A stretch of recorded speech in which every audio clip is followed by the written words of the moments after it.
সত্তা আছে, স্রষ্টা, যিনি আমাকে সৃষ্টি করেছেন, আপনাকে সৃষ্টি করেছেন, তাহলে আমরা হলাম সৃষ্টি। যাকে কেউ সৃষ্টি করে তিনি হলেন সৃষ্টি।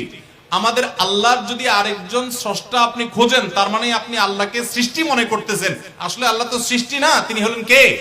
স্রষ্টা। স্রষ্টার আর কোন সৃষ্টিকর্তার প্রয়োজন। যদি বলেন যে আল্লাহরও আবার সৃষ্টিকর্তা লাগবে, তখন তো প্রশ্ন আসবে সেই সৃষ্টিকর্তার আবার সৃষ্টিকর্তাকে। এইভাবে তো অনন্ত অসীমকাল পর্যন্ত যেতে থাকবে, এটা তো হতে পারে না। এই জন্য পৃথিবীর সব কিছু, সৃষ্টি জগতের সব কিছু কোনো কারণ ছাড়া হয় না। এক মহান সত্তা আল্লাহ রাব্বুল আলামিন, তিনি এমন এক সত্তা যে তিনি নিজে সবকিছু সৃষ্টিকর্তা, তাকে কেউ সৃষ্টি করেন নাই। তার আগে চিন্তা করে যদি আপনি হয়রান হন, তো আল্লাহর কাছে পানা চাইবেন, বরং এই চিন্তা না করে আপনি আল্লাহর প্রতি ঈমান আনবেন, শয়তান থেকে পানা চাইবেন।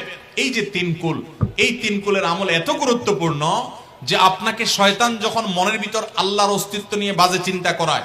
আমাদের কাছে যেসব প্রশ্ন আসে আজকাল, শত শত প্রশ্ন আসে যে হুজুর, হঠাৎ করে মনের মধ্যে আল্লাহ সম্পর্কে বাজে চিন্তা আসে, খারাপ চিন্তা আসে, খারাপ কথা মনের মধ্যে আসে, এটা শয়তান করা। এটা যখন মনের মধ্যে আসবে, সাথে সাথে আউযু বিল্লাহি মিনাশ শাইতানির রাজিম পড়বেন, এই সূরা ইখলাস, ফালাক, নাস পড়বেন, এবং বাম দিকে প্রতীকী থুতু শুয়ের আগায় যে পরিমাণ থাকে, এরকম থুতু বাম দিকে যদি নিক্ষেপ করেন এবং আউযু বিল্লাহ পাঠ করেন, আল্লাহ তাআলা শয়তান থেকে পানাহ দান করবেন। এবং মনে রাখবেন, মুসলমানের মনের ভিতরে আল্লাহ সম্পর্কে বাজে চিন্তা আসলে বুঝতে হবে যে ইবলিস হাজির হয়ে গেছে। কে হাজির হয়েছে? ইবলিস আমার মনের ভিতরে কুচিন্তা ঢুকাচ্ছে। এটা মনে হওয়ার সাথে সাথে আমি আরো জোরসে বলবো, কুল হুয়াল্লাহু আহাদ আল্লাহুস সামাদ লাম ইয়ালিদ ওয়া লাম ইউলাদ ওয়া লাম ইয়াকুল লাহু কুফুয়ান আহাদ। আল্লাহ আমাদের সবার ঈমানকে হেফাজত করার তৌফিক দান করুন।